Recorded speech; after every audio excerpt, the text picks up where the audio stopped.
दोस्तों साल था 1998। अटल बिहारी वाजपेयी जी के प्रधानमंत्री बनते ही भारत ने 11 और 13 मई को पोखरण में परमाणु परीक्षण कर दिया। भारत के परमाणु परीक्षण करते ही पूरी दुनिया ने भारत के खिलाफ कड़े इकोनॉमिक सैंक्शंस लगा दिए। अमेरिका ने आईएमएफ और वर्ल्ड बैंक के जरिए भारत की आर्थिक मदद रुकवा दी। भारत को हाई टेक्नोलॉजी और डिफेंस इक्विपमेंट की सप्लाई रोक दी गई।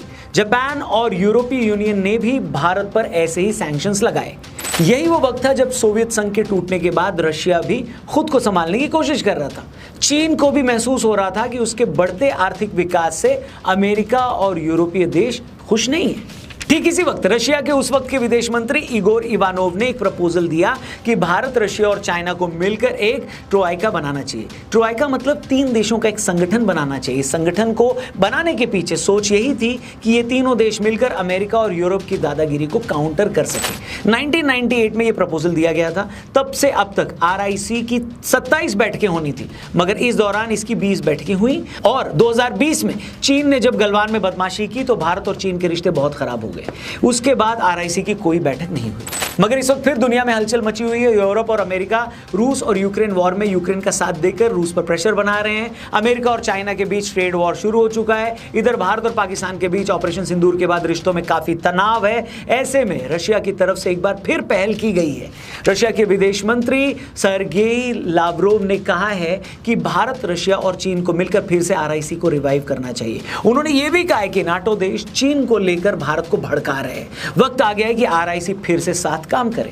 ऐसे में अब सवाल यह है कि भारत क्या करे। रशिया से हमारी दोस्ती पुरानी है, दोनों देशों ने हर मौके पर एक दूसरे का साथ दिया है। लेकिन चीन का हम क्या करें, उसके साथ काम करना इतना आसान है नहीं। लेकिन यह भी सच है कि अगर भारत और चाइना में दोस्ती हो जाती है तो पाकिस्तान और बांग्लादेश तो वैसे ही गंदे नाले में कूदकर अपनी जान दे देंगे। सवाल यह है दोस्तों कि रशिया और चाइना के साथ काम करने को लेकर भारत की क्या रणनीति होनी चाहिए। तो आइए आज की वीडियो में इसी पर बात करें। लेकिन उससे पहले आपके फायदे की एक बात बता देता हूं। IPL के सिर्फ 2 ही मैच बाकी हैं, क्वालिफायर 2 और फाइनल। तो अब टाइम है हर क्रिकेट फैन का जो अपनी नॉलेज को यूज करके लाइव मैच के दौरान पैसे जीत सकता है। कैसे? डिस्क्रिप्शन में लिंक दिया है, स्पोर्ट्सबाजी ऐप को डाउनलोड करिए, क्योंकि वहीं पर आपको मौका मिलेगा अपनी नॉलेज से पैसे कमाने का। यहां पर आपको लाइव मैचेस में दिल, दिमाग और डाटा को यूज करके इन्वेस्टमेंट करनी है, जैसे मेरे दोस्तों ने की है पंजाब वर्सेस मुंबई के मैच में।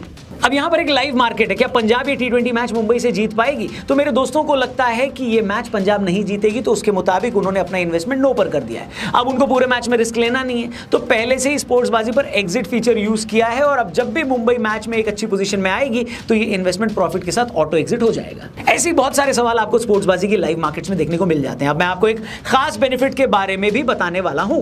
स्पोर्ट्सबाजी का जबरदस्त डिपॉजिट ऑफर जो आपको देता है आपके फर्स्ट डिपॉजिट पर 10% एक्स्ट्रा कैश। कोड है GRAB10 और ये वैलिड है 4 जून तक, तो देरी मत करना। अभी डाउनलोड करो स्पोर्ट्सबाजी ऐप, लिंक डिस्क्रिप्शन में दिया हुआ है। वीडियो में आगे बढ़ते।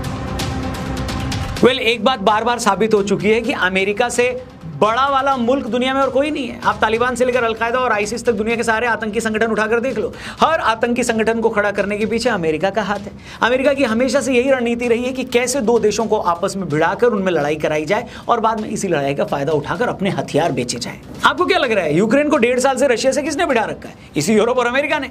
एक आइलैंड के लालच में शेख हसीना का तख्ता पलट किसने किया? इसी अमेरिका ने। भारत के साथ लड़ाई में भिखारी पाकिस्तान को किसने बचाया? इसी अमेरिका ने। और यही अमेरिका हर बार पाकिस्तान को बचाता रहा है। 71 में जब हम पाकिस्तान के साथ लड़ाई कर रहे थे तब इसी अमेरिका ने भारत को धमकी दी थी, लेकिन हमने उस टाइम सुनी नहीं। करगिल वॉर के टाइम भारत ने करगिल की पहाड़ी पर मौजूद पाकिस्तानी आतंकियों की लोकेशन अमेरिका से मांगी थी, तब इसी अमेरिका ने भारत को उलझा कर रखा, जिसके चलते जो लड़ाई 3 दिन में खत्म हो सकती थी वो महीना भर से ऊपर चल गई। इसके चलते भारत को भी अपने सैकड़ों फौजी गंवाने पड़े।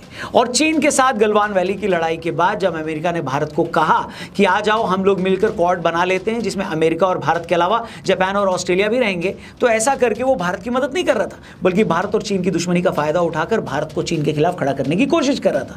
क्योंकि अमेरिका को अच्छे से पता था कि भारत और चीन आपस में लड़ेंगे, तभी भारत अमेरिका से हथियार खरीदेगा। और सुनो, ट्रंप ने जब सीजफायर कराने का क्रेडिट लिया तो उन्होंने एक बात बार बार बोली कि मैंने भारत और पाकिस्तान को ट्रेड का लालच देकर सीजफायर कराया है। चाचा ने बोला ना। लेकिन सवाल चाचा से ये है कि तुम भारत को ट्रेड का लालच देते तो हो, लेकिन जब अमेरिकी कंपनी एप्पल कहती है कि हम भारत में आईफोन बनाएंगे तो तुम उसे धमकी देते हो कि ऐसा किया तो 25% टैरिफ लगा दूंगा। फिर तुम विदेशी लोगों के अपने देश पैसा भेजने पर 5% टैक्स लगा देते हो, जिसका सबसे ज्यादा नुकसान भारत को ही होता है। तो चाचा तुम भारत के कितने सगे हो, भारत का कितना फायदा चाहते हो, ये तो क्लियर हो ही चुका है। दोस्तों अमेरिका को लेकर ये सारी बातें मैं इसलिए बता रहा हूं क्योंकि अमेरिका सिर्फ एक दुकानदार है, उसी की तरह बिहेव करता है।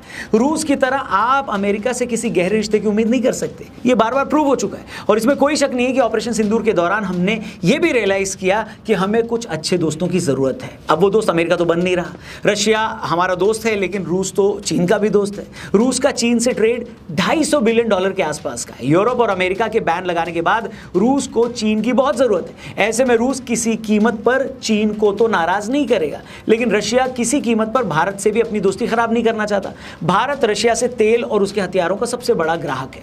रशिया और यूक्रेन वॉर में भारत ने रशिया को भले सपोर्ट नहीं किया लेकिन रूस के खिलाफ भी एक शब्द भी नहीं बोला।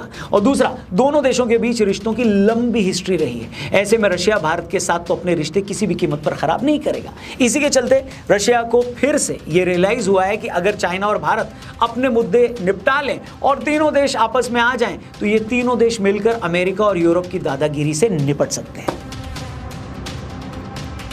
बात सुनने में रीजनेबल भी लगती है क्योंकि भारत भी आज इस पोजीशन में नहीं है कि वो अपने ईस्टर्न और वेस्टर्न दोनों फ्रंट पर दो दुश्मन पाल ले। दूसरी बात, चीन से लगातार दुश्मनी का मतलब है कि चीन पाकिस्तान को उतनी ही शह देगा। चीन से दुश्मनी का मतलब है कि चीन को बांग्लादेश और पाकिस्तान दोनों में अपनी पैठ बनाने का मौका मिल जाएगा, जो चीन अभी भी कर रहा है। ऑपरेशन सिंदूर के बाद फौरन खबरें आई कि चीन बांग्लादेश के लाल मनीरहाट एयरबेस को फिर से रिवाइव कर सकता है। ये एयरबेस भारत के बॉर्डर से कुछ किलोमीटर दूरी है, जो अगेन भारत के लिए टेंशन की बात हो सकती है। अगर चीन ने यहां पर अपना कोई बेस बना लिया तो उसे भारत के ईस्टर्न बॉर्डर की पूरी सिचुएशन का पता लग जाएगा। वो अपने रडार लगाकर यह भी पता लगा लेगा कि भारत ने कहां पर राफेल डिप्लॉय किए हैं, भारत ने कहां पर S-400 सिस्टम सेट कर रखा है। इसलिए भारत कभी नहीं चाहेगा कि चीन बांग्लादेश में आए। पर अगेन बात यही है कि अगर भारत और चाइना में टेंशन रही तो फिर चाइना भारत के हर दुश्मन को एक्सप्लॉइट करेगा। ऊपर से चाइना के साथ भारत का $117 अरब का ट्रेड भी है, जिसमें हम मोटे तौर पर चाइना से सामान खरीदते हैं। उस सामान से भारत में न जाने कितने व्यापारी अपने काम धंधे चलाते हैं। ये कहने में कोई हर्ज नहीं है कि भारत में कितने बिजनेसेस का सर्वाइवल ही चीन से सामान खरीदने पर टिका है। इन सब रीजंस की वजह से भी चीन के साथ भारत के खराब रिश्ते हमारे हक में नहीं है। तो प्रैक्टिकली बात यही है कि भारत और चीन के रिश्ते अगर अच्छे हो जाते हैं, भारत, चीन और रशिया साथ आ जाएं तो भारत को फायदा ही फायदा है। लेकिन यहां पर एक लेकिन है, और वो लेकिन क्या है उस पर बात कर लेते हैं। चीन के साथ भारत के रिश्ते सुधरे ये सिर्फ भारत पर ही डिपेंड नहीं करता, ये इससे कहीं ज्यादा इस बात पर डिपेंड करता है कि चीन खुद क्या चाहता है। भारत चीन के रिश्तों में अभी सबसे बड़ा चैलेंज ये है कि दोनों देशों के बीच 3000 किलोमीटर से ऊपर का बॉर्डर डिस्प्यूट है, जो सालों बाद भी अनरिजॉल्व्ड है। अब अगर चीन लगातार ये कहता रहेगा कि अरुणाचल तो उसका हिस्सा है या उसकी तो लद्दाख पर दावेदारी बनती है, फिर बीच बीच में वो अगर डोकलाम और गलवान जैसे विवाद पैदा करता रहेगा तो फिर चीजें आगे कैसे बढ़ेंगी। तो सबसे पहले जरूरी ये है कि दोनों देश आपस में अपना बॉर्डर डिस्प्यूट सुलझाएं। दूसरा पॉइंट, चीन को अगर भारत के साथ दोस्ती करनी है तो उसे पाकिस्तान को भारत के खिलाफ भड़काना बंद करना होगा। पाकिस्तान अभी अपने 80% हथियार चीन से खरीदता है। जल्द ही चीन अपना F-35 5th generation fighter jet भी पाकिस्तान को देने वाला है। भारत जब भी पाकिस्तान में मौजूद किसी आतंकी संगठन को UN में बैन कराने की कोशिश करता है तो चाइना वहां वीटो लगाकर उसे बचा लेता है। अगर पाकिस्तान को लेकर चीन का रवैया यही रहा तो फिर भारत के साथ उसके रिश्ते कभी नहीं सुधर सकते। एक कड़वी रियलिटी यह भी है कि अमेरिका की तरह दरअसल चीन की भी सारी दोस्ती धंधे से जुड़ी हुई है। पाकिस्तान और चाइना के बीच दोस्ती भी चीनी स्वार्थ से जुड़ी हुई है। चीन पाकिस्तान को हथियार देकर भारत को उलझाए रखना चाहता है ताकि भारत की आर्थिक तरक्की वैसी न हो और भारत को दुनिया एक अशांत देश के तौर पर देखे। दूसरा पॉइंट, चीन पाकिस्तान में चाइना पाकिस्तान इकोनॉमिक कॉरिडोर के तहत कई प्रोजेक्ट्स चला रहा है। ये सारे प्रोजेक्ट भी एक तरह से पाकिस्तान के रिसोर्सेज को एक्सप्लॉइट करने के लिए ही चलाए जा रहे हैं। इन प्रोजेक्ट्स के जरिए मोटी कमाई चीन की होगी और पाकिस्तान को उसमें थोड़ी बहुत रॉयल्टी मिलेगी। इसलिए भी पाकिस्तान चीन के लिए इंपॉर्टेंट है, क्योंकि उसे ऐसा मूर्ख और जाहिल देश कहां मिलेगा जो खुद अपने मुल्क को उसके चरणों में गिरवी रख दे। और यह भी क्लियर है दोस्तों कि अपनी इज्जत, आबरू और लात सम्मान सब चीन के हवाले करने के एवज में पाकिस्तान भी उससे कुछ चाहेगा। और पाकिस्तान की चाहत क्या है, किसी से छिपी नहीं है। पाकिस्तान चाइना से बस यही चाहता है कि भारत से लड़ने के लिए वो उसे हथियार देता रहे, क्योंकि जब तक पाकिस्तान भारत का मुकाबला कर पा रहा है तब तक ही पाकिस्तान की फौज की रेलेवेंस बनी रहेगी और फौज को और कुछ नहीं चाहिए वहां की। अब जब हम चाइना और पाकिस्तान के इस रिश्ते को देखते हैं और ये देखते हैं कि ये रिश्ता गैर बराबरी का होने के बावजूद दोनों देशों के लिए विन विन वाला है, तो फिर चाइना अपनी पाकिस्तान पॉलिसी कैसे बदलेगा। और जब तक चाइना अपनी पाकिस्तान पॉलिसी नहीं बदलेगा तब तक भारत के साथ उसके रिलेशन कैसे नॉर्मल होंगे। जाहिर तौर पर ये सारी बातें और भारत के सारे कंसर्न रशिया को भी पता होंगे, इसलिए रशिया अगर सच में चीन और भारत के साथ फिर से RIC को रिवाइव करना चाहता है तो उसे पहले भारत के कंसर्न भी समझने होंगे। लेकिन इसमें कोई दो राय नहीं है कि अगर चीन, भारत और रूस साथ आते हैं तो महासेल्फिश अमेरिका को बुरा लगेगा। वैसे भी अमेरिका और यूरोप के गोरी चमड़ी वाले नेताओं को न कम्युनिस्ट देश पसंद है और न ही भूरे चमड़ी वाले लोग पसंद है। बाकी आप बताइए, भारत, चीन और रूस के रिश्तों को लेकर जो डायनामिक्स हमने आपको इस वीडियो में समझाए उस पर आपकी क्या है राय? क्या भारत को अब भी अमेरिका के नजदीक बने रहना चाहिए या फिर रशिया और चाइना के साथ अपनी दोस्ती को स्ट्रांग करना चाहिए? क्योंकि चीन और भारत की दोस्ती होती है तो भारत के आस पड़ोस में भी शांति हो जाएगी। पाकिस्तान और बांग्लादेश जैसे मच्छरों से निपटने में हमें फालतू में अपनी एनर्जी नहीं खपानी पड़ेगी और भारत अपना पूरा फोकस ग्रोथ, डेवलपमेंट यानी अपने आर्थिक विकास पर कर पाएगा।